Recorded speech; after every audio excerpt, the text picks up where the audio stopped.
Okay, we are recording now for documentation and educational purposes. And thanks everyone for coming. It's the gang, our Defining Empathy group here. We just closed down that project. They're now working on the doing some visioning for the retreat center in Santa Barbara.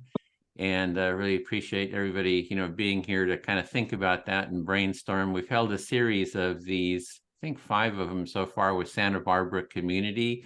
And now I want to sort of open it up this Friday series with the empathy community, here with the empathy community's ideas are for the center, and then open it up to like workshop leaders and just kind of the general public, maybe after a month or two of having the empathy community take part. I haven't really promoted it, to the larger empathy community, and we'll do that in a couple of weeks because I think we have the next couple of these already filled. So just for anyone watching this, I'm Edwin Rutsch, Director of the Center for Building a Culture of Empathy. And my brother, Charles Rutsch, he purchased a retreat center or a property in Santa Barbara that was previously a Catholic seminary for priests, seminary, and it had turned into a retreat, sort of a Catholic retreat center. Then it was sold, and it was kind of used for different projects. We're trying to launch some things, didn't really get launched there, so they put it up for auction, and he bought it for auction, kind of almost spur of the moment. He just called me up and said, "Hey, I just bought a monastery, and do you want to manage it?" So anyway, that's so kind of the situation. So I wanted to start with maybe we each introduce ourselves before we go into the circle. We'll introduce ourselves, and then I'll give a little bit more of an overview of the space. I wanted to show it on Google Earth, so we have sort of a context for it, and then we'll go into an empathy circle and just hear everyone's ideas for how we can build an empathy-based retreat center at this location. So I'm pretty excited about this. So I'm Edwin Rutsch, Director of the Center for Building a Culture of Empathy, and been working for about 15 years, on empathy. How do we create a more empathic society? Just because I think that empathy is a core foundational value, is just really what the world needs, just create greater well-being in the world. So been trying to promote that, for the last 15 years. So Kara, do you want to just introduce yourself, where you're located, and why you're interested in this visioning circle? I am Kara Wilson, and I'm in the Pacific Northwest in Washington State. And I love the empathy circles and want to be a part of them because I find them incredibly beneficial for all forms of communication. I think that they align beautifully. I'm an executive coach, and they align beautifully with what I do. And I think that these are skills that every person could use to just be better in the world. Thanks. Wendy? Yes, Wendy Ridley from the north of England in the Lake District, Cumbria. And I've had the privilege to be involved with 2 organisations for the last nearly 50 years, with one organisation for nearly 50 years, which now has about 160 retreat centres, study groups, and such like worldwide. And then for the last 15 or so years, involved with a secular organisation called Foundations for Developing Compassion and Wisdom. So my interest has always been, for over 50 years, very much on compassion and wisdom. And I've only been involved in empathy circles for, I think, a very short time. And like Kara says, I really appreciate the process, the simplicity, and the benefits of empathy circles. Thank you. Thanks, Wendy. Larry? Hi, I'm Larry in Florida. I'm a retired occupational therapist, and simply put, I believe that empathy is the missing link to human beings living in peace. That's why I'm here. Okay, thanks. Colin? Yes, I'm based in Berlin, Germany, originally from Ireland. I am an emotional intelligence practitioner and coach. I did my training with Edwin in empathy circle facilitation. I think empathic listening and reflecting. I'm using it more and more in my coaching practice and just in daily life. And I'm really excited to be here and to be part of this visioning process. So let's see what happens today. Yeah, thanks, Colin. DJ? Yeah, my name is DJ. I'm calling in from Florida, and I'm really glad that I met Edwin and the empathy circles. I think Jan is the one that brought me in. And I know Kathy Kidd also from the Peace Alliance. So I'm an activist, an educator. I have my own 501c3.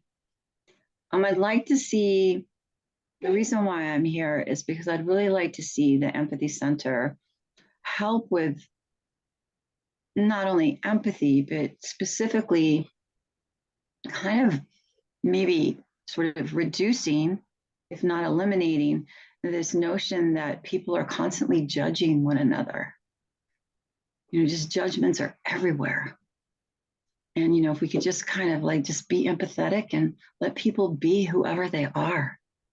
And even if you don't understand them, just accept whatever you think they are, unless they're hurting somebody or committing a crime. But the judgments are just amazing and I think overwhelming. So I think the Empathy Center has the potential to change the world and to bring us peace with the earth and the animals. I saw a red-breasted hawk the day before yesterday, and he was talking to me. He's saying, "Oh, oh." I'm like, "Where are you? Where are you?" And then he flew, and I went and took a video of him. I said, "Just stay there for me, please." And he just sat there and it was so beautiful. And then he flew and he danced, and I have him on video. And in Native American spirituality, which I have studied, when you see a hawk, that means there's a message from the spirits. So maybe this is my message to be here today with you. Great, thanks, DJ. Jenna? I'm Jana, and I live in New York City right now, and I do acupuncture, and I love empathy circles, and Larry and I are doing an empathy circle combining the 16 guidelines from FDCW with, I don't know if you can hear me. We hear you. It's just a bit of background noise there. Yeah, and combining empathy circles with 16 guidelines is really fun. And I don't know, yeah, interesting to see where the empathy circle goes. I have some ideas. I don't know if they fit or not. Great. Well, that's what we want to kind of explore here. So all ideas are on the table. Bring up anything, you can share anything any ideas that you wish. The topic will be, what is your vision for developing an empathy-based retreat center at the 1964 Las Canoas Road, Santa Barbara facility, or whatever's on your mind. We're going to have 4-minute turns. And before we do that, I'm going to give a little tour of the property just to give a little bit of a context. So, just in case you haven't seen it. So I'm so glad because I've seen it, but I want to see it again. Okay, here's up to my, so this is the, I'm not sure. Oops. I think I'm not sharing the right thing. I was amazed how big it was. Is there capacity for about 100 people or something? Yeah, it's around that. They had over 100. So this is the center on Google Earth. So I thought I would just kind of give and you can see the area. I highlighted the property in yellow, and it's 35 acres on top of quite a hill. So let's take a look 3D, and you can see the buildings. So it's kind of backs up to this national forest. And I hope everybody's seeing this. You can see it's there's 55,000 square feet of buildings. There's a gym, and then these different buildings here, the classrooms, you know, housing, and a chapel. And you can see let me just see, you can see it looks out over Santa Barbara. So this is Santa Barbara. It's about 10 minutes drive to downtown Santa Barbara. And, you know, you can see it's like right up on top of a hill here. And so you can go in. So it was previously a seminary for, you know, priests to, and you can just see the, you know, the different buildings and the chapel. And so it needs a lot of work, a lot of renovation. Like these buildings here on the right are dormitories that had housed something like 80 or more, you know, seminarians, you know, priests, and then the staff and the priests, and has a kitchen and just, you know, a lot of different facilities to it, different facilities needed for. And in the back here is a gym, so it's like a full gymnasium with 2 basketball courts. So yeah, so this is the facilities that we're working with. And I'll stop the share. So it's just to give you a little bit of a sense of the space. That's Google Earth, you know, the 3D map that they create. And the idea is I'm working at creating a nonprofit now, the Empathy Center nonprofit. So I've got all these books that I'm trying to just really kind of review. And I had also talked with DJ. She's gone through a lot of, created nonprofits. So sort of got her feedback and support on that. So appreciate that. And then, so the idea is to make it empathy-centered retreat center for educational purposes. That we really want to, you know, teach, educate about the importance of empathy, and that's sort of the overall goal right now. And we're just setting all that up. And so the idea is to just discuss, like, what is your ideas of what could be done there? It's pretty much freewheeling, you know, brainstorming here. And so we're going to do 4-minute turns. And can someone keep time? Does someone have a clock there? It looks like Larry, maybe, do you want to? So let's just open it up. I've done a lot of talking. So if someone else wants to start, you know, sharing ideas, also put the link to the notes page. So if you take any notes, you know, it would be helpful. So we have a record of the notes and we can kind of organize those. So who wants to be the first speaker and select your listener? Yeah, go, Kara. I'll go first, and I will talk to Larry. Larry, you'll be my listener. Ready. Wunderbar. Okay, so I'm just gonna like verbal dump all of the immediate thoughts that I had so that they're out, and then I can move forward with what we're doing here. So Kara, here you say you'd like to kind of, I think you said verbalize all of the ideas that you've got and get them all out on the table and then begin the conversation. Yeah, so the first thing that came up for me was, so I've never run a nonprofit. I know DJ's got the skills there, but I have a friend who I'm working with who is doing that, and she just discovered a hosting option. So instead of doing her own nonprofit right away, she's allowing another nonprofit to host the situation, and she's found that incredibly beneficial. So just a thought. Sure.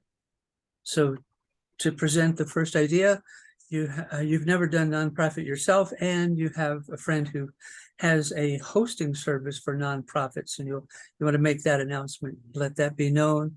And I think you also mentioned that DJ is working with nonprofits as well. She got the skill there. And my friend doesn't offer a hosting, but for her nonprofit, she started with a host, like a parent company that did it. So she didn't have to file right away. So you're clarifying your friend didn't start a nonprofit. She worked with someone who did hosting, so you can start your nonprofit right away under that kind of umbrella, I guess. Yes.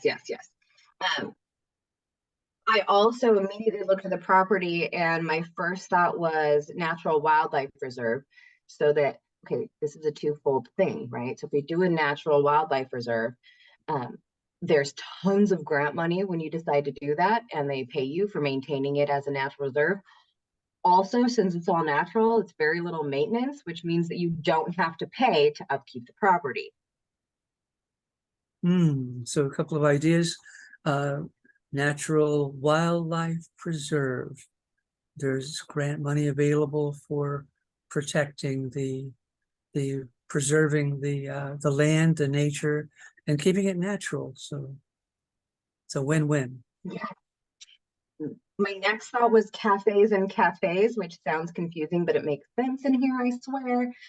So I think that obviously we want rooms to do the empathy circle cafes, but having a place that's actually a cafe, so that we have cafes in our cafe, would be really just fun.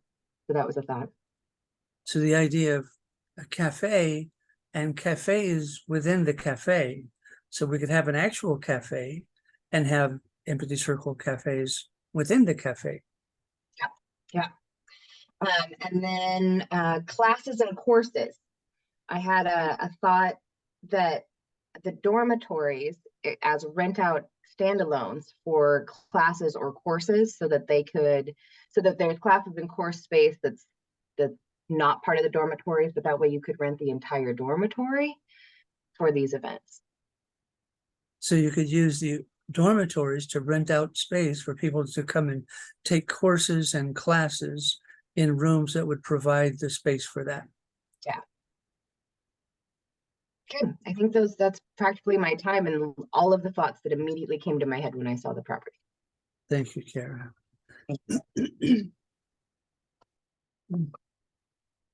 So DJ, will you be my listener? Sure, Larry, I'd be glad to. Thank you, DJ. Yeah, I have never I've worked in nonprofits, but I've never, like created one or know anything about the technicalities of it, other than I've heard you have to have a board of directors. You've never started your own nonprofit, but you've worked for a nonprofit, and you've heard that you have to have a board of directors and that there are like technicalities to it. Yeah, exactly. So I'm hoping that you and others who have some experience creating nonprofits will be helping Edwin and everyone to create this nonprofit. So you're hoping that people like myself who have experience with nonprofits will be helping Edwin with his process. Yeah. And I love all those ideas Kara just shared. They all sound great. All of these ideas that Kara just shared they sound great to you. Yeah, and I'm hoping that a physical center, which would be a central location, kind of, well, maybe globally, would really help to spread empathy circles from the center through Zoom even. You're thinking that with a physical location, that the idea of the empathy circles through the empathy center could be spread throughout the world, and that it could still be like via Zoom and just be at the location there or include the location there or something. Mm-hmm. Yeah, and I think that kind of spreading or sharing empathy really is like Edwin says often, the foundational step to creating an empathic society or culture or world. So spreading the empathy circle practice is really the first step in building an empathetic world.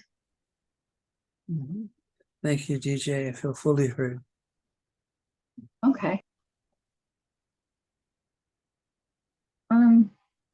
Colin, will you be my listener? Yes, it is. Yeah. So, when I saw the 3D model of the property, I was really moved by its location. So when you saw that 3D view on Google Earth, it really had an effect on you, really moved by it. Yes, I absolutely love Santa Barbara. I've spent some of the most glorious times of my life in Santa Barbara. And you know that part of the world. You spent some time in Santa Barbara and you've got lots of kind words to say about it. Yes, so growing up in Los Angeles, it's really, maybe I grew up an hour and 15 minutes away. And so where you grew up is in LA, it's just not much more than an hour away. And my best friend went to Brooks Institute of Photography in Santa Barbara, which no longer exists.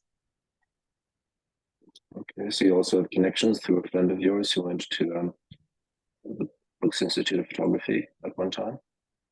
And that institute no longer exists. And my ex-boyfriend went to UC Santa Barbara. Okay, and so you're just clarifying that Photography Institute doesn't exist anymore, but one of your ex-boyfriends went to UC Santa Barbara? Mm-hmm. It's a party school. That's a party school. Now UCLA is not a party school, but my ex-boyfriend did end up going to grad school at UCLA. So, I think there's some justice there. But Santa Barbara is so gorgeous. It's just you can't really tell from what we just saw, but trust me, it is so beautiful. It's like an oasis on Earth. Santa Barbara is, in your words, an oasis, like an oasis on Earth. It's really beautiful. It is. Truly is. And so I think having an empathy center there can draw people from all over the world to come for that natural beauty. I mean, there's the beach, there's markets, there's lots of sort of people looking for a better life, an alternative life. So Santa Barbara has lots of reasons to attract people to that location. The lifestyle that it affords, the beaches, and just that location that it has is a real plus. Right, and there's a culture of people already there that I think is going to be very open to having an empathy center. And also you're talking about the people, that this culture, this open culture, that you also believe would be open to the empathy circle movement. Yes, I feel fully heard. Thank you, Colin. Okay. Wendy, will you be my listener, please? That would be a privilege, Colin, yes. I feel very far removed from California in some ways, but it's been rich to hear from someone who knows that part of the world. It's been great to hear from DJ as kind of making me more aware of what type of place it is. So living in Germany, you feel far removed from California, and you really appreciate DJ's description. It's brought it that whole area has been brought much more alive for you. I think, also when I was looking at the Google Earth view and from the YouTube video that Edwin made, I was struck by the location and by the hills and the forest, and I see that as an amazing asset for the center to benefit from. So having watched the video of the property that Edwin and his brother made and having seen the 3D image, you're really struck by the location, the forest, and just the incredible asset that the location will be. Yes, and I have this vision in my head of an empathy circle taking place around a campfire. I'm not sure if campfires are allowed in the park, maybe at certain times of the year. It sounds like it could be a very powerful experience. So because of the location, you have this vision of empathy circles taking place around a campfire, and you're not sure if that would be allowed given the nearness to the national park, but maybe certain times of the year.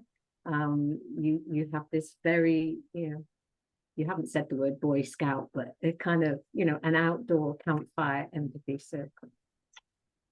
Right. And what about having an empathy hike?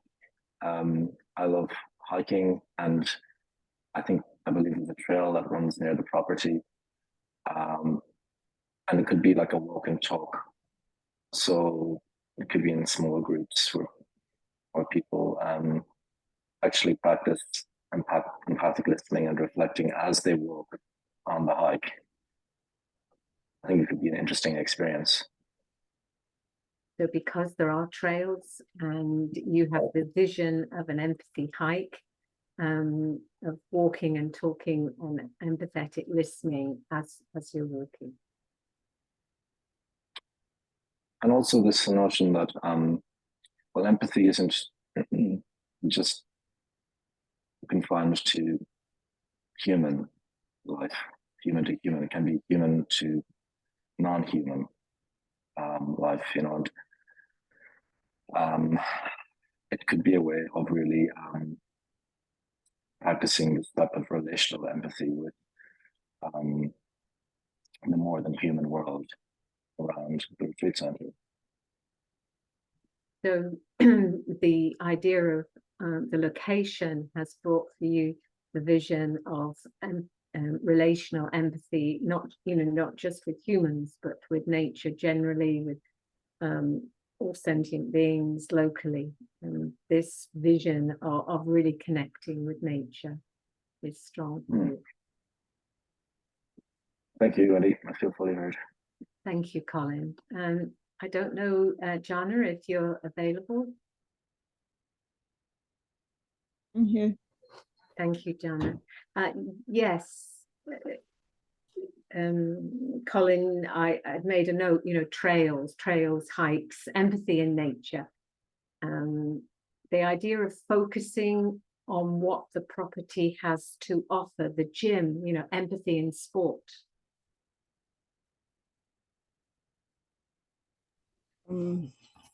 Maybe someone else should do it. Okay, sorry, Jana, did I speak too long or you're busy? No, I'm real busy and I have to set somebody up. So. Okay, thank you, Jana.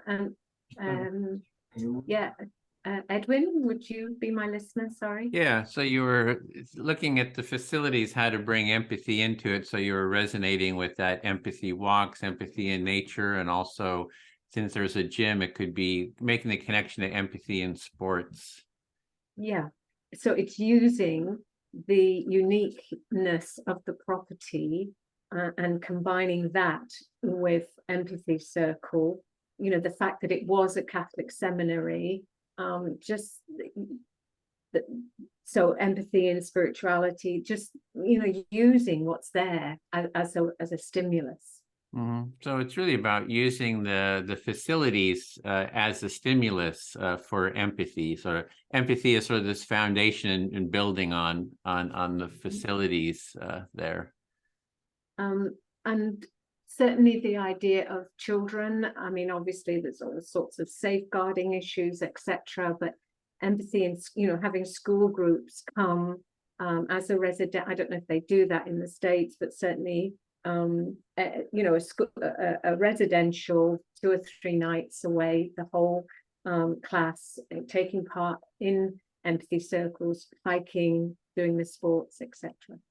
Yeah, so you're just imagining children coming to the center, with appropriate supervision, and that could be sort of a youth group type facilities that would come there for using the different facilities. Yeah, I mean, any age, at primary schools here, they do residentials. So, get them young. Well, then, Yeah, get the kids young when they're still, with empathy for teaching empathy skills. yeah. So I have all sorts of visions, as I'm sure you've been hearing. I also have a certain amount of qualms.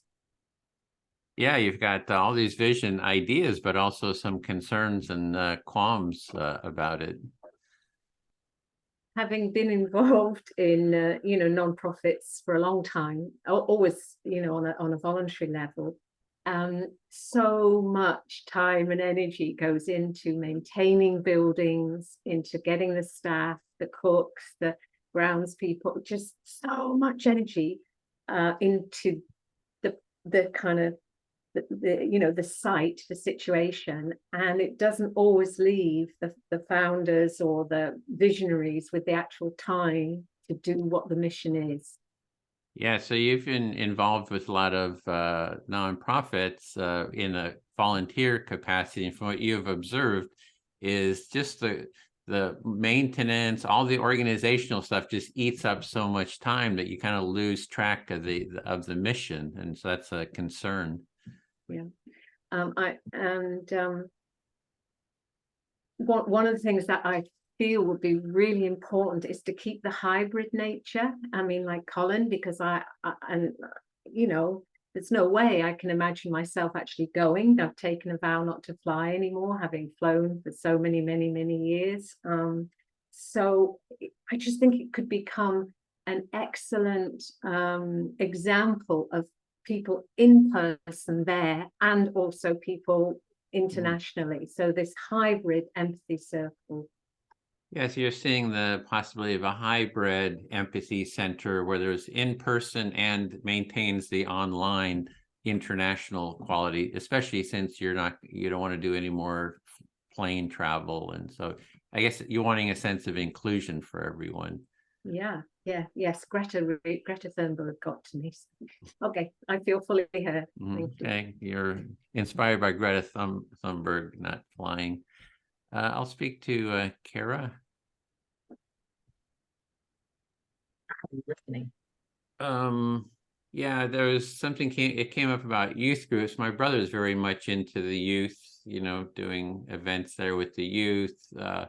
The architect was on the board. She was in an empathy circle, and she's on the board of some youth-based organizations there in Santa Barbara. So that was definitely, part of, in the mix there to bring, young people to the center. Hear that youth is definitely a focus. Actually, the architect is on a board for youth, and so it's been part of the discussion for a while now. Yeah, so what I'm seeing is we do have the mission, we need to really we have a mission statement, for the Center for Building a Culture of Empathy, but it's to promote empathy, a culture of empathy. And I think I'm hearing that it's like all the different projects sort of fit in with that mission. You can have youth, you can have nature, you can have, different workshops. It can be online, like Wendy's saying. I see that as going to be continuing, or maybe even expanding the online capacity. So, but it all kind of has that core foundation of the mission. So, yeah.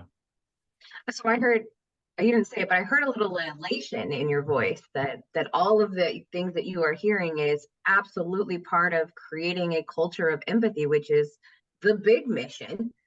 And so that each of these little mini missions feel like they're really fitting in to that grand overall arcing mission. Yeah, what I really enjoy about this group is, we've all been working on the topic of empathy, defining empathy. So everyone's sort of tuned into the value of empathy and finding those connections to different, projects and events, because we want to, have that central value of just basically people listening to each other, constructive dialogue, sense of inclusion, and spreading that message, and then tying all the different projects back into that foundational message. So I hear that that's one of the things you like about this group is that everyone here gets it. Yeah. And everything is tying back into into what we have been doing. And Wendy's concern, someone else that we've been working with had that same concern. He had started some schools, had some very successful schools in Santa Barbara and overseas. And the same thing happened where the facilities and everything just eats you up. And then there's the profit. You have to make be financially sustainable.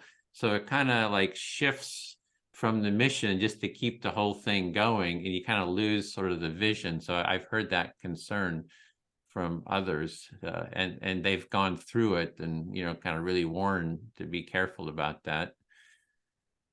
So you've heard Wendy's concern echoed from some people who've gone through this before, and I hear that means that you have an awareness of it and some support on how to maybe navigate that exact problem. And also for the organization, like you see it, like a lot of people are doing. There's a lot of articles now about empathy and leadership, empathy in organizations. That this is also like a think tank or a prototype for how do we really create that in an organization, from the ground up, because we're building this from the ground up, so we can embed all these empathy practices, from the ground up. So I hear that you recognize all of the drive out in the world on empathy and how we're seeing all these articles about it as an organizational need, and that you're excited that we're going to be able to do this at the foundations of the creation of an organization and really get some knowledge on how that impacts how things work. I feel fully heard. Thank you. Okay, I will talk to DJ. Will you be my listener? Okay. I echo a lot of what Edwin just said. Like, this group gets it. You're echoing what Edwin just said. This group gets it. Yeah, both the how exciting it could be and all the things that could be done, but also the concerns on how we don't lose momentum just because we've shifted direction. So there's all these great things that can happen, and we can see that. But there's also some concerns about this shift. We don't want to lose momentum. Yeah. One of the things Larry was talking about Zoom rooms and or Zoom in the space, and I immediately thought, how cool would it be if we had a Zoom room with like a giant TV so that you could do Zooms from the location and be able to have Wendy like on site with us. So you really like what Larry was saying about having a Zoom room, and wouldn't it be great to have this like giant TV for Zooms, and people like Wendy could be right there at the site with us. Yeah. And I immediately, as they were talking about like empathy in nature, empathy in sports, empathy in life, empathy on walks, empathy in the gym, I saw an entire program developed right there in those thoughts, like empathy in. So you're thinking, you had this brainstorm that there could be like a program called Empathy In. So empathy in sports, empathy in nature, empathy in, I forget the others. It's perfect. That's perfect. I feel like this whole property is the physical representation of our diamond. I feel like this whole property is the physical representation of the diamond. Yeah, all the different facets coming together into a beautiful space. All the different facets coming together in a beautiful space. Yeah, and I'm just really excited to see what happens. And you're really excited to see what happens. Yeah, I feel fully heard. That's all I need. Your turn. Jana, can you listen now or? I'm not sure. Let's try. I'm not sure. We can try. We can go for 2 minutes and see how it goes. Yeah, so I'm going to be kind of like Kara was a little earlier and just kind of put out some ideas that I'm having, just to put them out there in the air. So I'm just going to kind of list them kind of quickly. The first one is about residents, having resident trainers and resident trainees. So your first thought is about, you're going to throw out a whole bunch of ideas like Kara did. And the one is about having resident trainees and resident trainers on the site. Right, and I could expand a lot more on that, but I'm not going to. I'm just going to go to the second one. I happen to live very close to the largest Hare Krishna community in America. So there are 7,000 Hare Krishnas, not too far from where I used to live here in Florida in Alachua. And they are a great model for how to have a community that also supports the buildings. They have their own school that's award-winning charter school. They give free food out to the community almost every day. What you do is you come there and you just live. So there's more you could say about your first idea of residents, but you're going to share that you, in Florida, you live near this largest Hare Krishna community with 7,000 people. That they're a beautiful example of how to have a model community that uses the buildings as well. So they have a school there, it's an award-winning school, and they give food to the community. And there's really a thriving connection to the community. And anybody can just come and live there. Yeah, you can live there for free. And so, you know, I'm not saying it should be a Hare Krishna community at the Empathy Center, because I definitely have my qualms about the Hare Krishna community. But this idea of, you know, what Wendy was saying about, you know, this is a huge undertaking. There's a lot of building, that's a lot of land, it's a lot of acreage, a lot of value there. And in order to maintain it, just to maintain it, is going to be tremendous. So if you had a volunteer network where some people got free room and board, it's possible that you could have this sustaining kind of thing, because you have to hire some people, right? You have to pay some staff, but you won't be able to afford to pay, you know, hundreds of people. So you're also reflecting on what Wendy said about this commitment to maintaining such a huge property and so many buildings and the high maintenance cost. And so it would be helpful if there were a volunteer network, and if maybe people could live there in exchange for their work and helping with the facility. Right, I feel fully heard. Thank you, Jenna. Don't know, Wendy?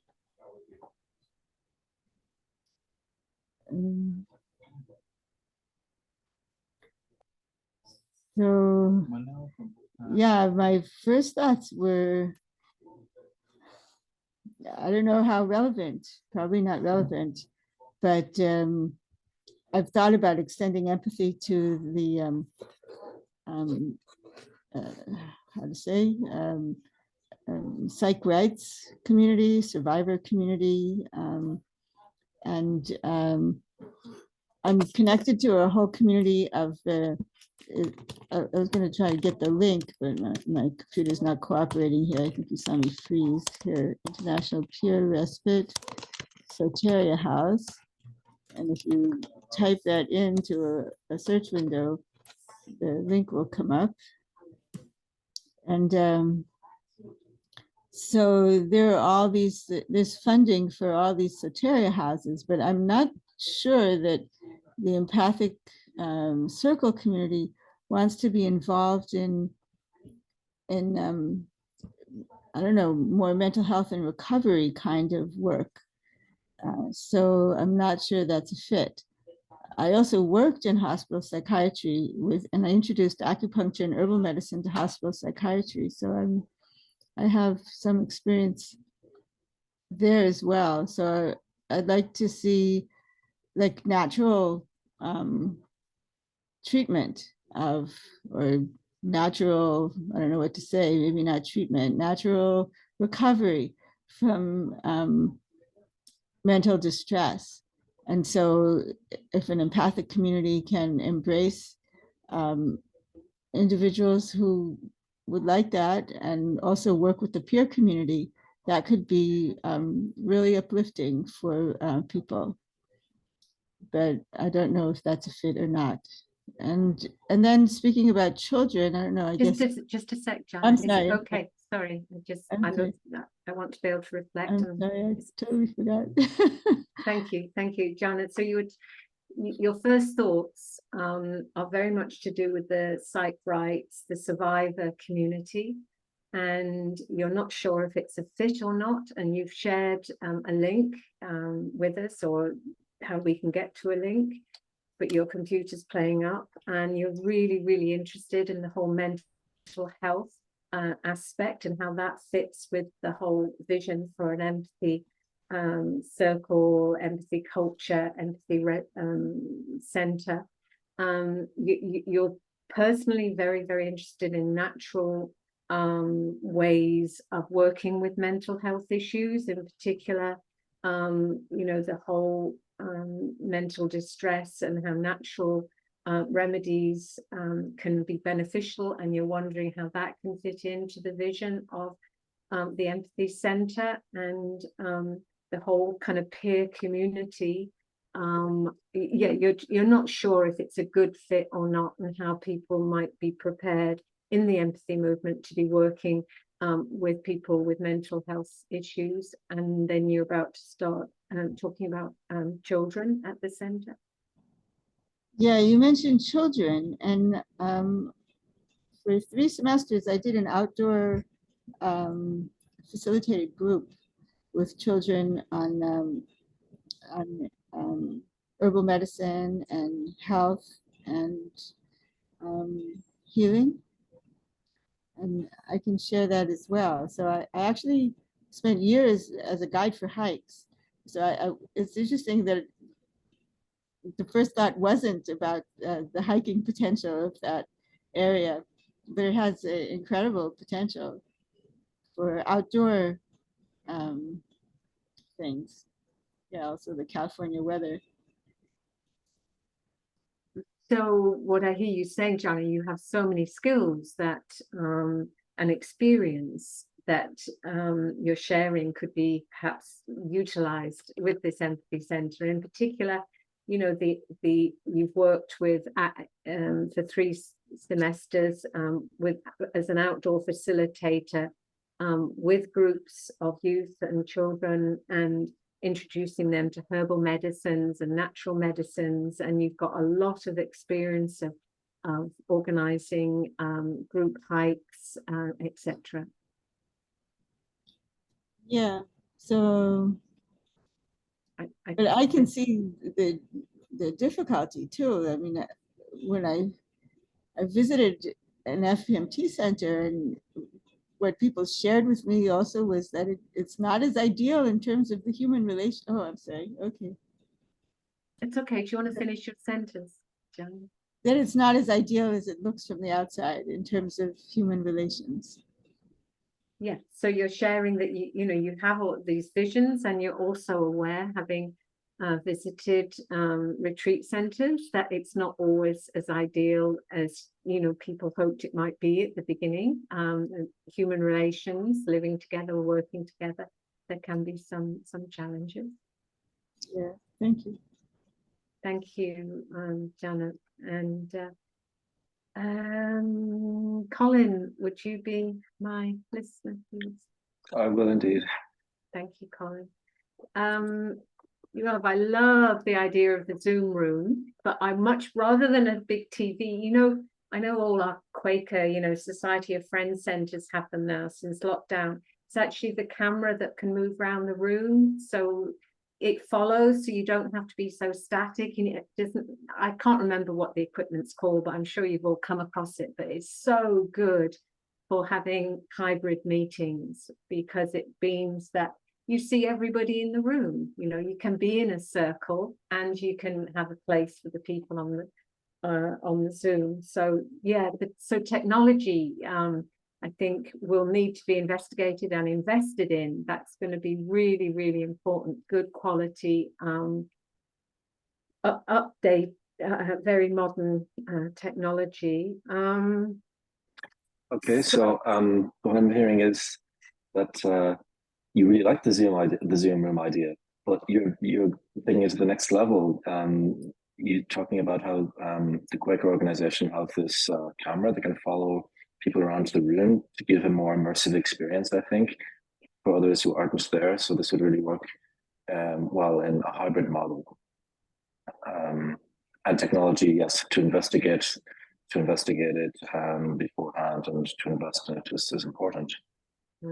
Yeah, I'm really curious as to why the seminary didn't work. You know what? I realize there's a lot less people involved in different aspects of Christianity these days, but I'm sure you know, Edwin and your Charles have researched it, but was there something specific about that location or that building or that area? You know, why did they need, because it looks relatively new. I mean, it's not old, you know, the property. So like, why did they need to sell it? So you have this question coming up for you that you're curious about. What's the story behind the seminary? Why did that come to a close? Is there anything there that any valuable information there that might be able to guide Edwin? And I suppose one important concept that I would feel important to sort out early on is what kind of financial model will this be based on? Is it going to be a generosity model, i.e. people pay what they think, or are they going to be set prices? Is everybody, you know, I heard somebody say some people will need to be paid. I mean, I'm involved in sorry, I'll wait. Yes, so you're getting down to the financial side of it. How is that going to work? What's the financial model going to be? Is it going to be paid by donations, or is there going to be some kind of set fee? How will that work? So I'm involved with 3 groups in this country. One is a retreat center, and 2 are city centers, meditation centers. And the retreat center is based totally on a generosity model. Nobody gets paid to work there. Anybody who comes for a course, they give what they feel is appropriate. Financially, they are much better off than the 2 city centers where they have set prices and they have paid staff. So you're talking about your experience with these 3 organizations. The retreat center does very well on a donation basis only, whereas the 2 meditation centers, they don't do so well with this fee structure that they have. Yeah, so it's a big thing. You know, there is that saying in non-profits: you pay peanuts, you get monkeys. And you know, no offense to monkeys, but it's that whole idea of having people who are capable of running the place, you know, and paying them sufficiently. Or is it going to be all volunteers? I think my Okay. So use that analogy about if you pay peanuts, you get monkeys. I think you're making the point that yeah, getting good quality staff, you know, that can be done maybe on a volunteer basis, or can be done based on, you know, remunerating people sufficiently. Thank you, Colin. I feel fully heard. Thank you. Okay. I will go back to Larry, I think. Larry, is that okay? Can you be my listener? Right. Yes, come. Okay, I've got a ton of things in my head now, but I think maybe I'll start off with the idea of maybe having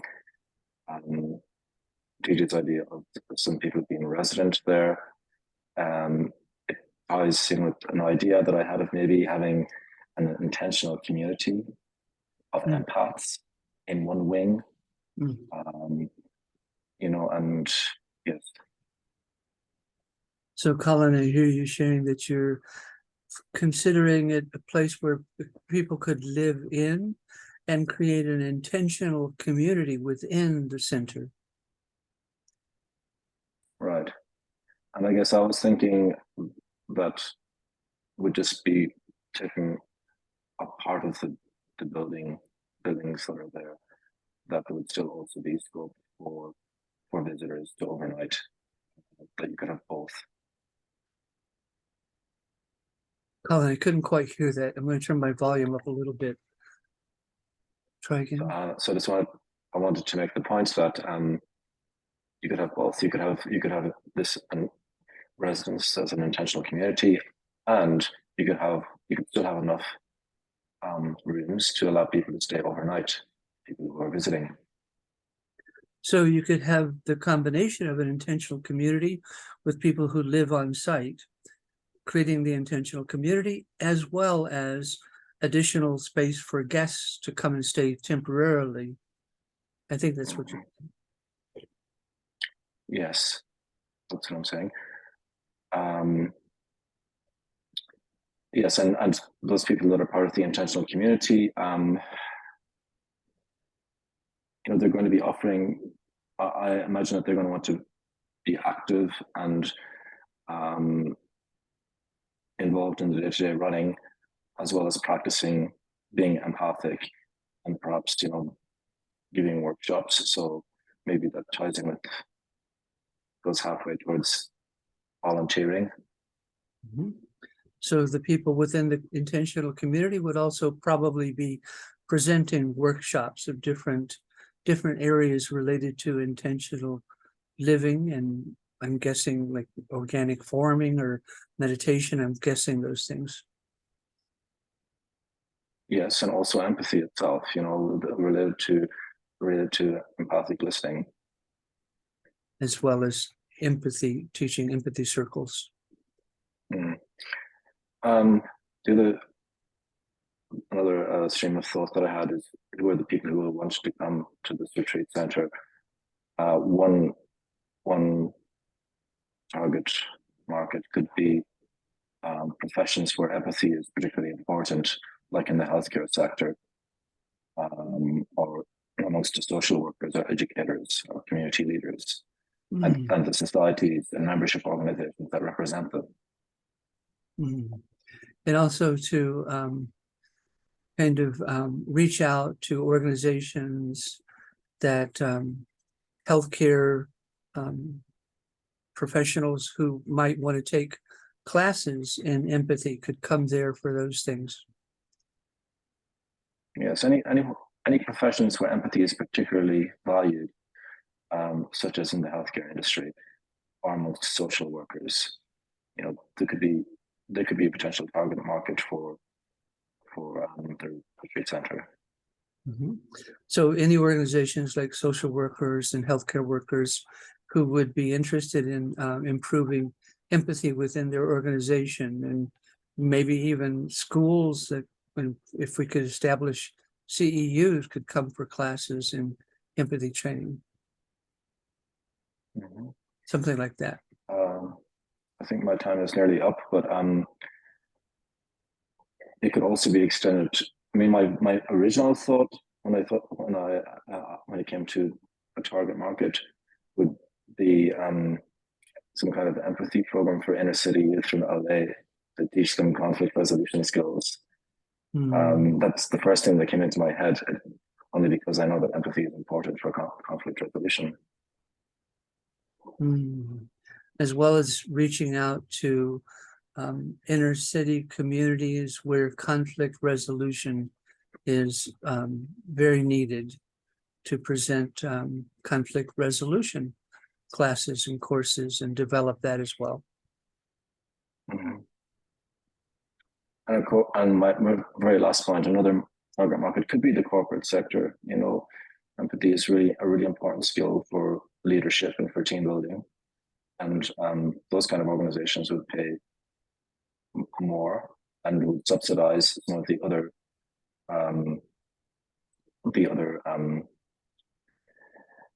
workshops at where the people who are attending wouldn't be so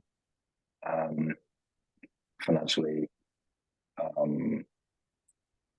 capable of paying. And the timer did go off, Colin. So this reflection, I hear that we could also reach out to the corporations that would be able to fund classes. Right. So the corporations, they would actually come and have a retreat there themselves, maybe over a weekend, sorry. It could be team building or it could be on leadership. But they'd be willing to pay well.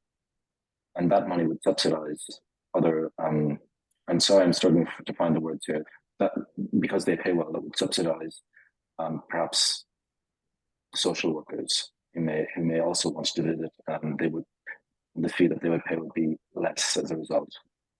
And I'm going to reflect this last reflection, Colin. The corporations would be able to help with the funding to maybe even help to subsidize other organizations like social workers or school teachers or something like that who didn't have the funding. The corporations would be able to sponsor empathy trainings there. That's true, yes. But I guess it's just I'm just thinking of income flows. You know, more income coming from the corporate sector, less income coming from the social sector, so that the books can balance overall. All right, and the time did come out, so we're trying to balance the financial area so that the corporate sector could help to fund those that are less able to pay, something like that. Okay, I feel fully heard. Thank you. Thank you, Colin.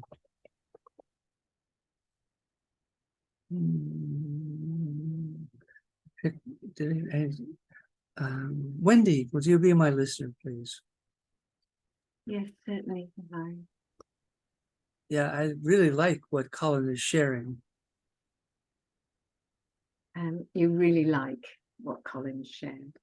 Yeah, and it makes me think, wow, how about, a whole class around organic gardening and start organic gardens there and make the food, grow the food that's used on site. So you're inspired by the idea of organic gardening and growing the food that is needed and used on site actually there. Yeah, and classes in nutrition and the awareness of the value of the food that we consume if it's really truly healthy food. You like the idea of classes on healthy nutrition and also on the organic gardening and the importance of eating healthy food. And invite neighborhood schools to bring kids in to learn about nutrition and organic gardening and take that back to their schools to share. So you like the idea of inviting local schools to come and learn about organic gardening and taking that back to their schools to share. And the idea of teaching things like yoga and meditation could be done. There are some good sized rooms that would facilitate that, or outdoors if the weather's nice. So you like the idea of having courses run there on yoga and such like, and outdoors if the weather's suitable, and there's certainly space there to run yoga and body movement type courses. Yeah, and maybe a little what we call Vita course, a course where you could move around the perimeter at a walking pace or a slow jogging pace or a hiking pace, whatever suits your physical needs for exercise. Yeah, so you have this vision of people walking around the perimeter and jogging or exercising and vital, just this vital kind of movement. And if we really have a big screen TV, maybe we could get together for a movie night for movies that, you know, really lift up empathy. And, you know, if there's a big television, you like the idea of movie nights with showing films with a theme of empathy. And we could serve organic popcorn. Movie night with organic popcorn, homegrown. Yeah. Thank you, Wendy. I feel fully heard. Oh, thank you, Larry. Gosh, let's see. Cara, do you be my listener before you pop off? I'm listening. Thank you. Yeah. So, where to start? It's going to be really, really important to focus. You know, one of the centers I was involved in the 80s, they also, you know, had a beautiful organic garden, grow their own food, etc. And meanwhile, the stress levels of people trying to do all that and provide enough of the actual vision. Yeah, some people burnt out.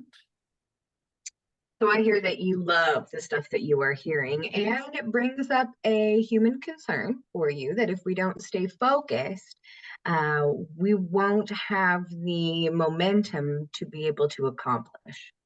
Yeah, and I think you previously have mentioned that idea of losing momentum, and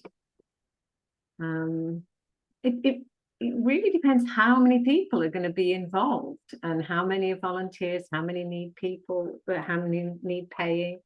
You know, the idea of resident trainers, it's all great, and it just will need a lot of management.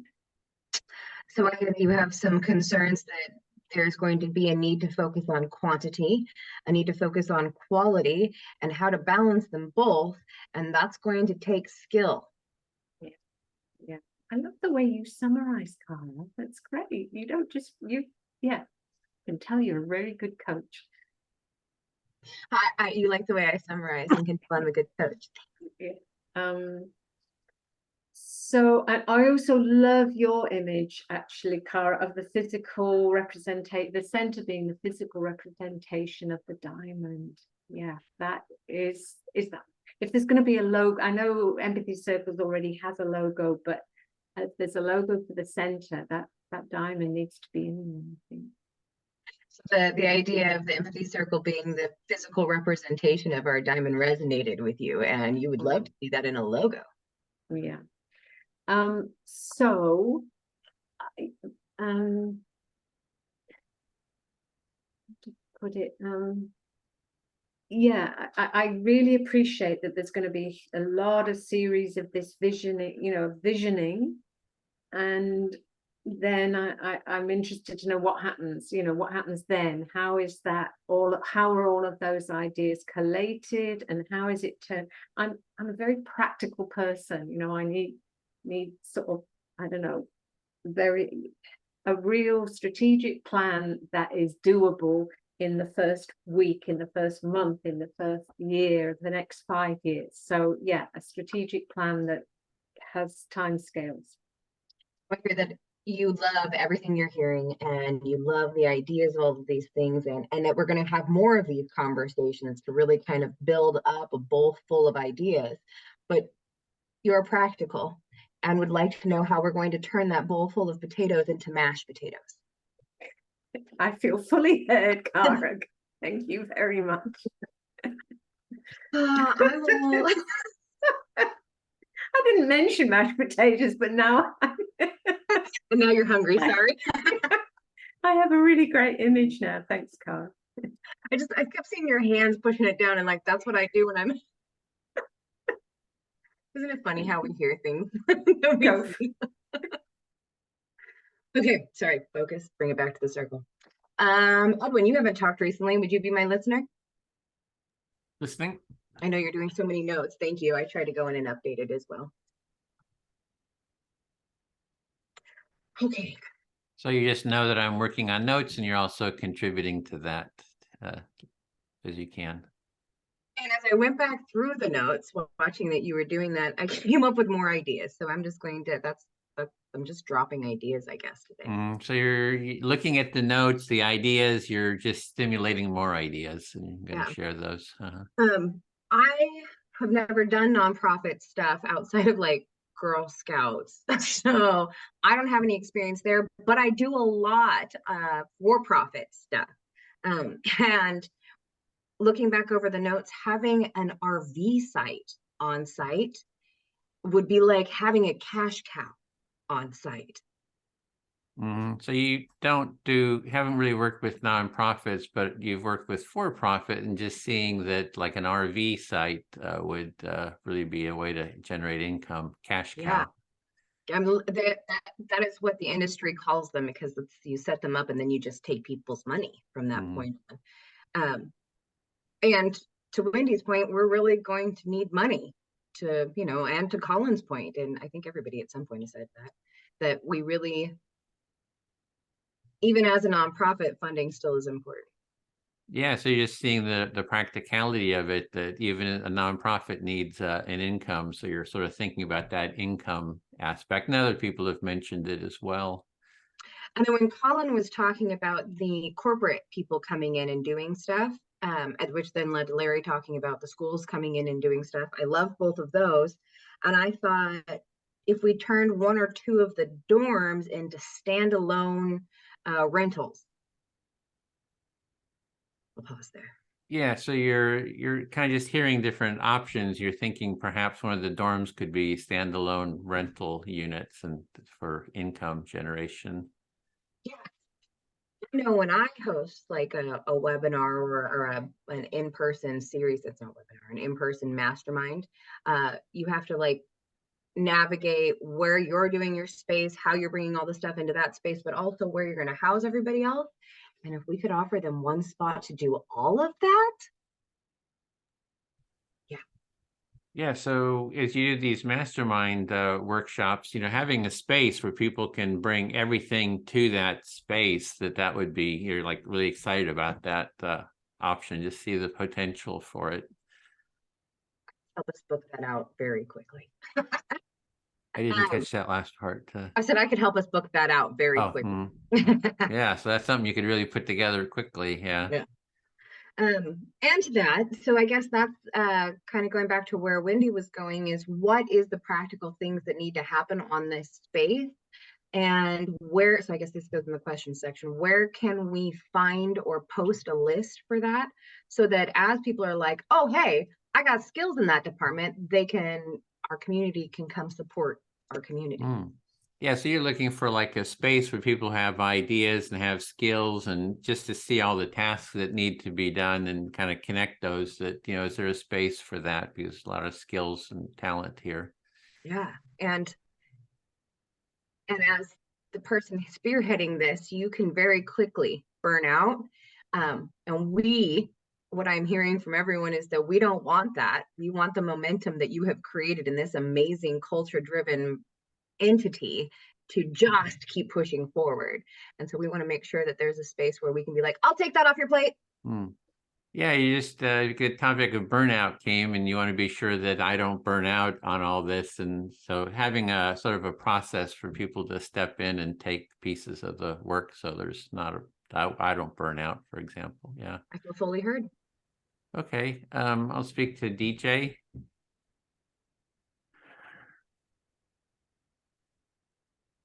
Yeah, so there you go. So I wanted to give a context to the space. So the space was bought by my brother. He has an LLC, so he purchased the property for $7.5 million. So just, yeah. So you're just trying to give some context for the space. Your brother purchases under his LLC for $7.5 million. And he's willing to put in another couple million, for the for the renovations and all that. So the property belongs to his LLC, and what we're looking at is creating an empathy center nonprofit, which would rent or lease the property from his LLC. So your brother is willing to put about like another 1.5 million or so into, renovations and getting it ready. And he's going to keep it in his name. And the 501c3 that you're creating called the Empathy Center would be leasing the property from the LLC. Yeah, so it does need to, generate an income, he said he just wants to break even basically. So he's kind of excited just about a retreat center, but it doesn't really want it to be a profit loss, but, kind of keep at least,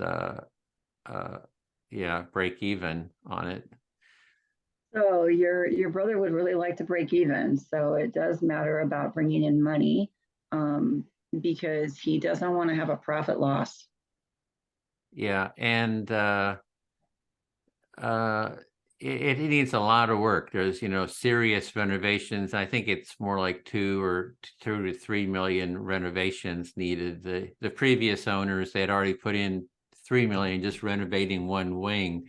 So there is kind of serious money involved. So that does need to kind of maintain. So I appreciate everybody talking about the practicality. I see we have a lot of practical people here, so that is that aspect. So you're appreciating the practicality of everyone here of contributing these ideas to make money and sustain it, because it's a really large investment. There's going to be another maybe 2 or 3 million. The previous owners put in 2 to 3 million just in one building. Yeah, and things are very expensive and costly. Yeah, especially in Santa Barbara, it's pretty pricey location. So that's sort of the, but within that context, I like the idea is like, yeah, corporate, it's organizations that can pay, we have CEUs, continuing education units for everybody overseas, that I have different terms for it, which is, you hold all the teachers, healthcare workers, psychologists, a lot of the helping professions, they have to have ongoing training.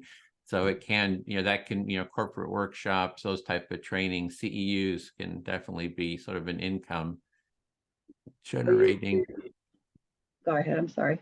That was it. Yeah, they just generate it, can generate income. So yeah, generating income through CEUs, which are education units that helping professions can benefit from. So like the nurses, the healthcare workers, the educators, people who would want or need courses in empathy building, and also reaching out to the European community and education there.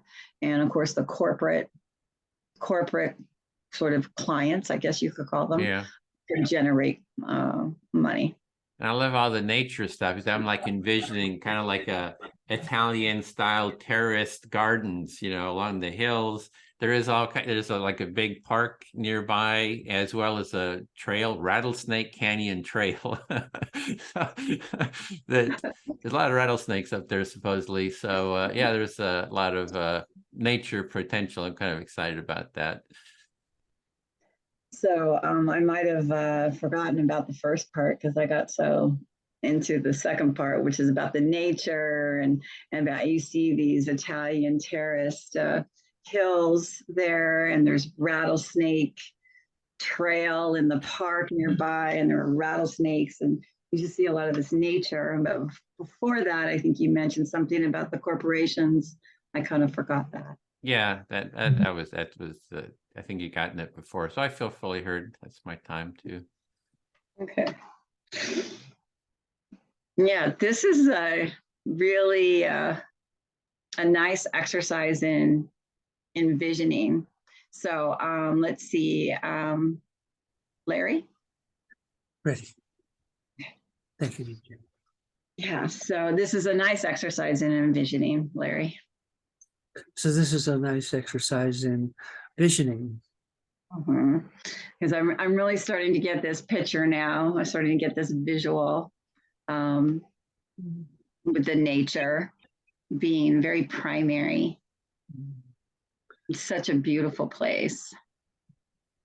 So it's really helpful to have this vision of the place and the view that we saw earlier on the Google, the the scenery, the nature is really helping to envision this and begin to envision activities on these beautiful grounds. Yes, and I absolutely agree that the helping professions need empathy courses and like almost even an empathy college, if you will. And you absolutely agree that the helping professions, the doctors, the nurses, the helping professions, all of the helping professions really need courses in empathy. Maybe even an empathy college at the center. Maybe even something like an empathy college at the center. And this could, be virtual. A lot of it could be virtual. And some of this could be virtual online courses. Yeah. So my instinct is going in a couple different directions. One is sort of to caution the strategy building to not just replicate what's already out there in terms of retreats. So you're thinking a couple of different strategies. One would be not to just simply replicate what's already available. Right. So I'm not really going along with the yoga and the meditation and just making it another kind of retreat. So you're not necessarily going along with just making it another retreat for yoga or I forget the other one. Meditation. Mm-hmm. Yeah, and there's so many of those. And so where I'm going is a little bit, I think, off on a tangent right now for some reason. I'm kind of on this track with Black History Month and Tyree Nichols and, his murder. And, that's kind of where my head's at right now. So I'm looking at the conflict in America right now. So you're going on another tangent related to, I think it sounds like addressing the conflict that is rampant in America now. Right, which is systemic racism. For example, systemic racism. Right, and police brutality. And police brutality. And I used to work for the police, of course, here locally. And you used to work for the police locally. Yeah, the local police, but I did work for the Army as well. And the Army as well. Right, so I kind of have some ideas about the mind of the military, mind of the paramilitary. So you know the mind of the military and the paramilitary. I don't know their mind. I have a little bit of an idea about it. You don't know their mind, but you have a little bit of an idea about it. Yeah, very little, but something. And, that's, in my opinion, that's where we need the empathy in those sectors of society that are so far from it. And that's where we really need empathy in those sectors of our society that are so far from empathy. All right, I feel fully heard. Thank you, Larry. Thank you, DJ. Kara, would you be my listener? I'm listening. Thank you, Kara. Yeah, I totally agree with DJ that we're seeing such an unfolding of violence in our own country. There's a huge need for empathy. So I hear that you, what DJ said resonated, and that you are seeing that the world needs empathy. Yeah. The police and the military and the unfortunate number of suicides that are happening with veterans that come back to try to become civilians again. So your thoughts are going to the military and to the police and to people trying to come back to civilian life. Yeah, we have a huge need in this country for some organization that's going to provide empathy training. And I hear you recognize that that the world needs a place where this is trained, this empathy is trained. Yeah. I think empathy is the missing link to humans being able to get along and live peacefully together. I hear you think of empathy as the missing link that allows humans to human together.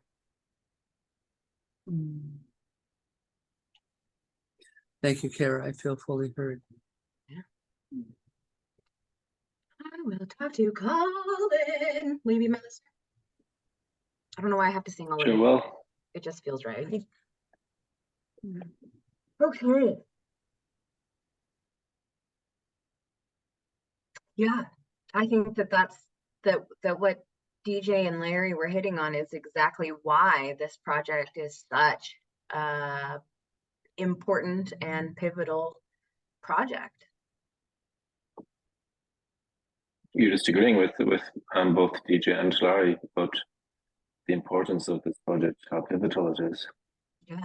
And I don't think anybody here needs convincing. I think we've all experienced the transformational nature of the empathy in our world. And amongst us here in the Empathy Circle movement, we've already experienced this, so we're convinced already. Yeah, and we have been promoting a culture of empathy, and now we have a place that we could maybe do that. Yeah. So we can now bring this culture of empathy to life because we have a physical location for it. Yeah, bring it to life. Oh, I liked that. Yes, that is what this property feels like. It feels like the culmination of everything that the empathy culture movement has been pushing for is being birthed. Mm-hmm. So it's all coming together. It's all coming together. All of the work that the empathy culture movement has done over the last 15 years is now being, in your words, birthed. Yeah, which I think is incredible. I don't know if I have any more thoughts than that. I think all of these ideas are genius. I think making them happen, of course, will be where the messy middle is.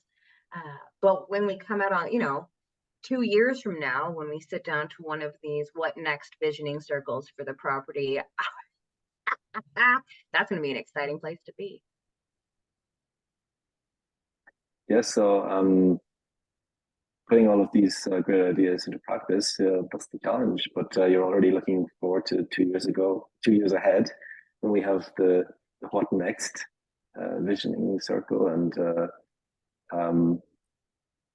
yeah, it sounds like you're really anticipating that. Yeah, I'm gonna start speaking that into existence, because Edwin and Larry and Lou and everybody worked really, really hard to get it to this place where there was it started as an idea of a culture of empathy, and now it is a place for a culture of empathy. And so I'm excited to speak into existence that there is more coming for this community. So yeah, you're really looking ahead and seeing how this empathy culture and empathy movement can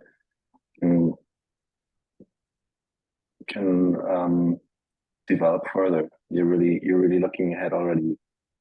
Yeah. To this 2 years ahead. What we are going to learn, and not necessarily easily, but we will learn it, is how empathy does apply to developing an organization.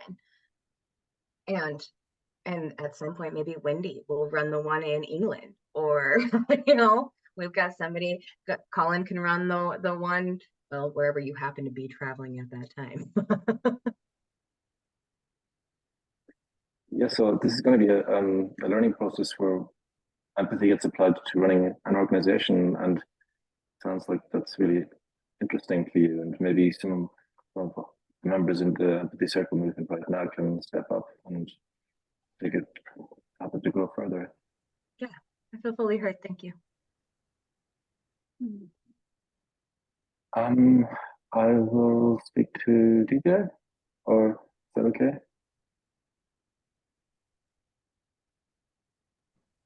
Me, Ray? Sure, go ahead. All right. I might change tack, even though what everyone is talking about is super important. I'd still have a few ideas that I'd like to share. So you're going to switch topics a little bit, even though you like everything that everyone's saying. You still have a few things you want to share. Yes. So we, nearly all of us here were part of this defining empathy project, and the basis for that was empathic, a way of being. I hope I'm saying that right. Empathic, a way of being. And so that is getting me to think about how the Empathy Center could really could have guidelines for being empathic, for empathic living, for this way of being, or this way of living that's empathic.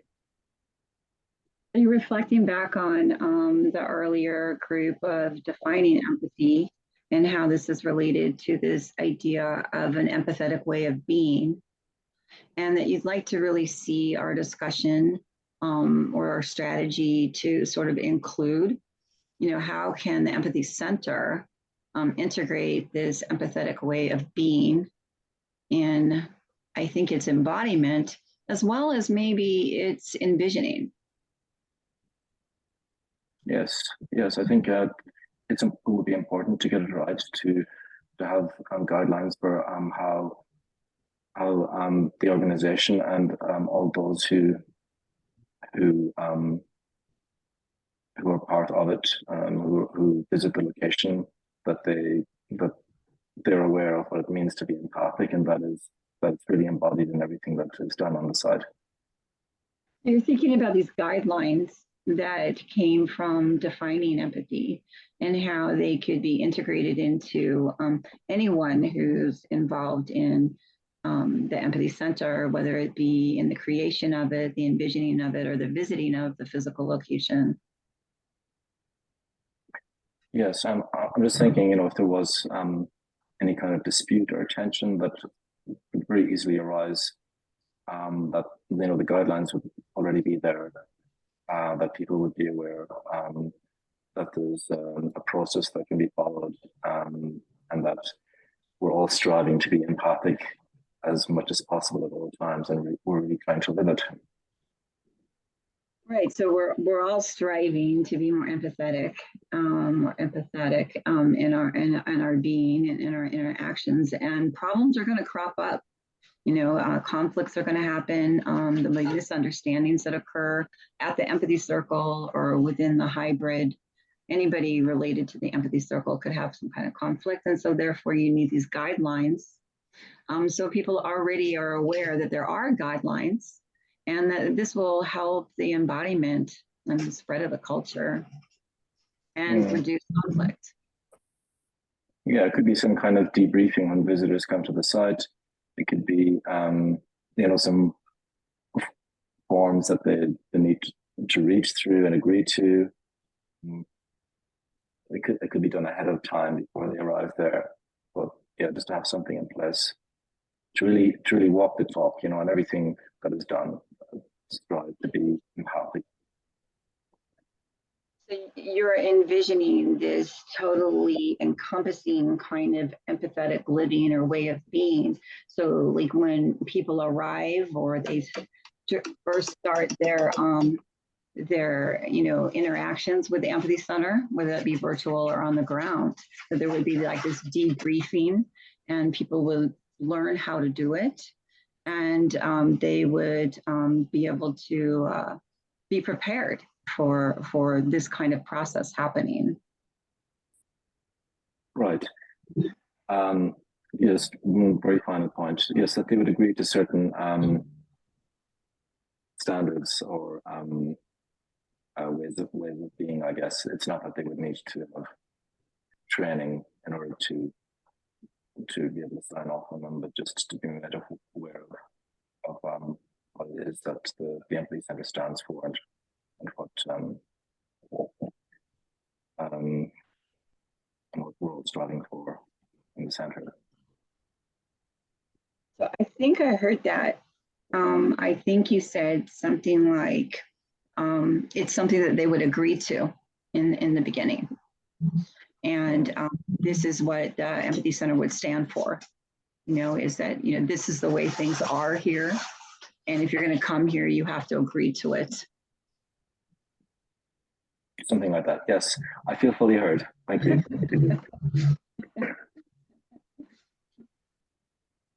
You want to stop now, Edwin, or keep going in the circle, or? I guess we could open it up. We have like about 20 minutes, so we could open up to just sort of open brainstorming, any sort of, and also I've had the link in there, at any point, do feel, like you can go in and edit any of that. That's our document. I've been taking a lot of notes, and the stuff in red is stuff that I wanted to address, sort of things I had thoughts on, but do kind of add anything, clean it up, and let's kind of open it to just any kind of freestyle, semi-empathic listening. There's the empathic listening, which is sort of a strict reflection. The other is we have a discussion, and you sort of periodically reflect back what you're hearing, as well as if you feel like you're not being heard, you can ask for a reflection too. So it's sort of a looser type of empathic listening. And so maybe I'll just get the ball rolling. This last 20 minutes is, I do want to keep these circles going, these empathy circles, these visioning circles, because I do see it as sort of the foundation of the organization, right? It's like, Colin, you're talking about conflict resolution. Well, the empathy circle is the conflict resolution process that, if a conflict comes up, we can call for an empathy circle. And, most of the time, just a simple empathy circle, you can sort of work through the issues, with this process, just people listening to each other.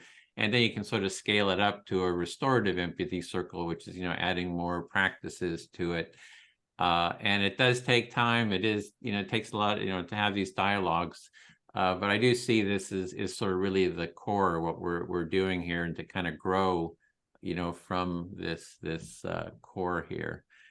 And I love that term, speak the empathy movement into existence, because that is it, as ideas get generated, like, the crazier, the wilder ideas, they create jumping off points to think about other ideas. So, everything's open, any sort of ideas, because it's all, helpful for the creativity to take place. And I do see it that the ideas will sort of germinate here. We'll see which ones have energy, what people want to work on, is to see if those can form into practical sort of projects too, or steps. So yeah, so that's so I just kind of open it up if everybody wants to jump in. Just any thoughts?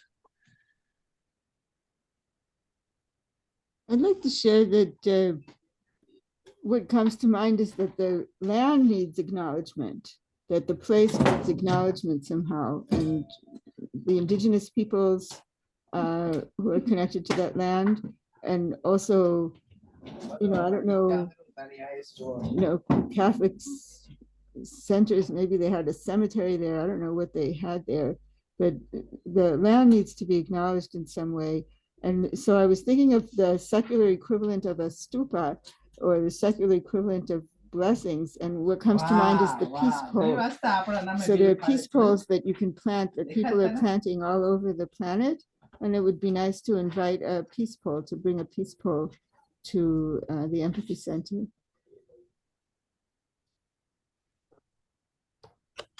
I did want to just speak to what DJ you were saying about the policing and those issues. In the last empathy circle I did with the Santa Barbara community, I did actually put in I did speak to the the beating and death in Memphis, and I put a picture in of that to the Santa Barbara community that were interested. And I said, this is an example of why we need to be teaching mutual empathy and those skills. And I put a link to our Cop Talk event where we actually did the, we had police and community. So I thought that was just like, yeah, really just wanted to address that because I thought that was really important. And you're about to say something, Kara, I thought. Oh, so yeah, and then I'm going to do sorry. I really like the different ways of handling the staffing that I saw in the notes as like and I think a hybrid of all of them. So I think that there will definitely be a portion of it that is gift exchange sort of stuff. I think that you will have to have people who are paid on site, who are like core humans, and then volunteer right up in that mix, all up inside there. I think that a hybrid of those is, well, empathetically handy. So that was my thought. Okay, you guys, this is amazing. You're brilliant human beings. I am so excited for all of this to keep happening, and I will see you in a little while. Take care, Cara. Yes, so go ahead. No, go ahead. after you. No, really. I just have a quick question. University credits, do you presumably have that system? I love the idea you mentioned about an empathy college, but presumably initially before that to run courses that people can then put towards their degree. I assume you have that same system. Yeah, we do have that. I mean, I'll just speak to that. Getting college credits is quite an effort. But it does make me think that there's the Pacific Institute, I think. I don't know if you know that. It's a big psychology training center in Santa Barbara. They have 2 campuses. And actually in the Santa Barbara circle, someone who's a professor there and head of a department is actually going to be in one of our circles. So we're kind of developing a connection there, as well as I've heard that the person who started the place is sort of tracking our development here. He's a friend of someone that we're working with. So there could be, I could imagine, a connection where maybe you can take workshops here, training here, and it would be kind of connected with the university, their, private, school. So there's all kinds of possibilities. And I did you did ask, like, why did the seminary not work? And why did they sell it? I think they just didn't have enough priests. People are not interested in being priests anymore, and like they used to. So I think it was just they didn't have the interest anymore, and so they were sort of like forced to sell it. Some organizations bought it that wanted to turn it into a treatment center, like alcohol addiction treatment center. Somehow that fell through. There were different projects. People had a lot of different projects. And they just kept falling apart. And then they finally just had to sell it because they couldn't get anything to work. And so that's been about 6-7 years of, actually the place hasn't been used for that long. And yeah, let's just give context. Just a quick thing about things like university credits. That's a whole area that, can be delegated. And I know you know this already, but delegation is going to be key. There's no way you can do all that needs to be done. So chunks like that could be very easily, hopefully, passed to someone else. Yeah, CEUs are very doable, I think. So yeah, DJ? Yeah, so kind of, adjacent to what Wendy is saying and what you're saying, and Edwin, and I think what Kara was saying, if you can connect to the higher education systems, you can get interns that will work for free for credit in their courses. So you can get UC Santa Barbara too involved with that. They have community credits where people, students get credit for being at a nonprofit.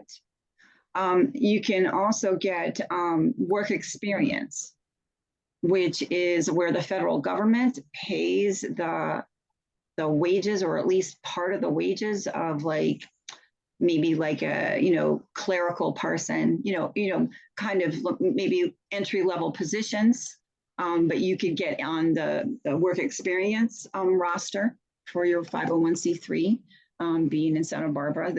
There's a lot of community stuff there that's going to be really excited to have you. And so there's all kinds of exchanges that could go on, prior to making it a more official kind of.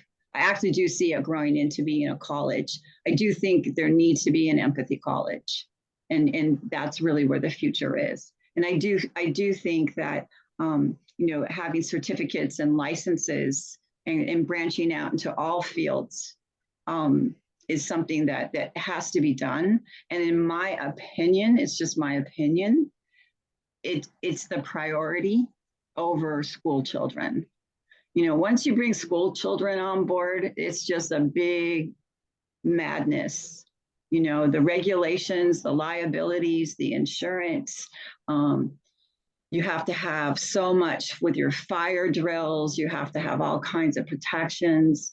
You have to have bus parking. You have to have handicap access everywhere, which you're going to have anyway. But just the whole idea that when children arrive on your center campus, you have to have it regulated every single minute of every single day that they're there, because you can't have kids running off into the woods and getting bit by a rattlesnake and dying, because that will close your center down forever.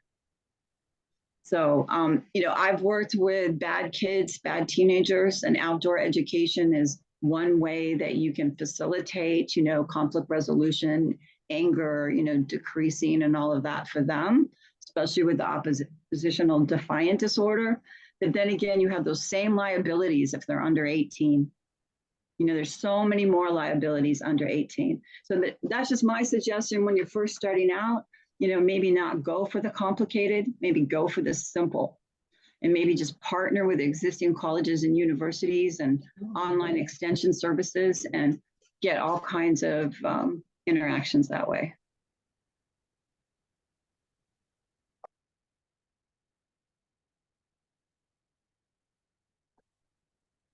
I just had a thought on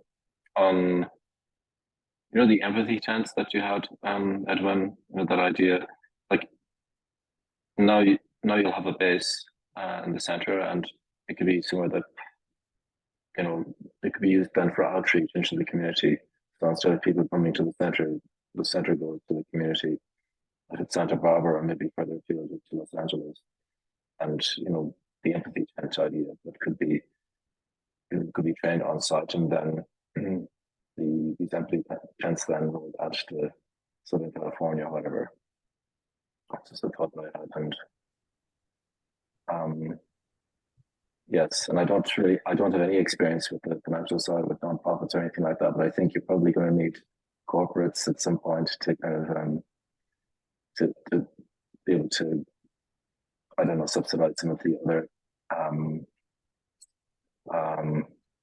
visitors that you have. I think empathy is really important, a really important skill in leadership. So I think going down that route is also important, even if it's not maybe your target market. Yeah, it's great about the tent. In terms of publicity, that's the most publicity we've had, is like with the empathy tents, getting out in public. I had even thought of if there's like a shooting or something, that we set up the empathy tent in that space and we offer listening to the community. If there's any kind of community conflicts, we have an empathy tent that goes out there, because that's definitely been one of the most impactful. We even got on Fox and Friends, if you're familiar with Fox Media, that they talked, it was in derogatory terms. They didn't understand what we were doing, but it really got the word out there about it. So yeah, that empathy tent could be a real home for that. I love this idea that Colin and Edwin you're talking about. I can really see that happening where people come to the center virtually or in person and learn how to set that tent up, how to operate it and stuff like that. And that could be something that anybody all over the world could do in their community, right? Yeah, we could even be doing like an empathy tour bus, right? We have the big empathy tour and we go out to different communities and offer listening. You know, we just set it up and there's a sidewalk talk that does something similar. So they create local chapters and then the local chapters go and just offer street level listening. So it could be the empathy tent, you know, it pops up locally and it could be chapters and you offer that street level listening to the community. And just say, we're here to listen, people come and just get heard is sort of the first step. What do you guys think of that idea? I think that's such a fabulous idea. What do you think? I think that's a great idea. Two things come to mind. I had spoken to Shoshana about doing an in-person empathy circle, and she suggested Union Square, but actually 9/11 might be a better, you know, our Twin Towers here, whatever it's called now, the World Trade Center Memorial might be a place for that. And the other thing is, someone recently mentioned, I don't want to say it on video unless she wants to be, but she was thinking of setting out in an RV and traveling. So that could be something, and she's an empathy circle person. So. Yeah, with the tent, it's like, it's not just empathy. The first step is just listening to people. Like, you know, it's easy. They have a row of chairs, you know, you have someone that kind of greets people and say, oh, we're here to listen, come and sit down. So it's sort of the first step in that whole process of sort of outreach. And then once people have been, you know, listened to, you can say, oh, you can practice becoming, you know, a mutual listening, and then also start introducing the empathy circle. And I've done a lot of that where I would just by myself go in downtown Berkeley. I'd set up the empathy tent and it's just me. I'm here to listen. And, you know, all kinds of people just come by, sit down. I remember somebody just walked out of the building and says, I just lost my job. I just got fired. I need someone to talk to, or, you know, it's just like, or a homeless person. Like I've been, you know, I haven't talked to anybody for a week. And so they just want to kind of be heard. So, yeah, Colin. It reminds me of those people who offer hugs for free, you know, on the street. And it's like a hug, isn't it? If you're really heard. So yeah, I'm getting in on this idea now as well. Yeah, so maybe a chapter model, right? We have a center and then there's chapters and then you can come together too. So it's that physical, we're doing a lot online. It's been with COVID, you know, it's been really good, but having that physicality, you know, takes it to a different level.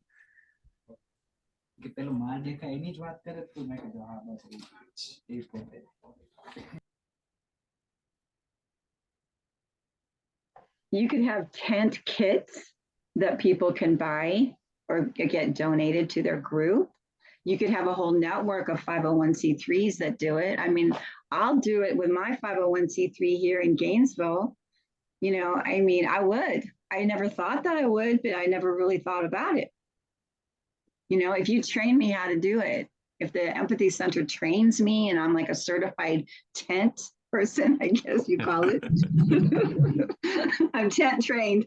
And then we can travel all around the country with these vans, right? We end up at the Capitol, and instead of, you know, storming the Capitol, we set up empathy tents outside, and we say we want to have empathy circles with the Democrats and Republicans, and we're not leaving until you talk to each other.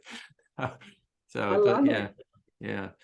Well, okay, well, we're almost at the time, so maybe we'll just have a closing comments. You know, how was this circle for you? And it's to be continued. So I'm really excited. It feels so good to be with this group, you know, of people who we've been working together for quite a while on the defining empathy. So I feel a real connection with everyone, and also just kind of bringing all that empathic connection and ideas and so forth to this project. This is it's very, I don't know, it just feels really great. Just, yeah.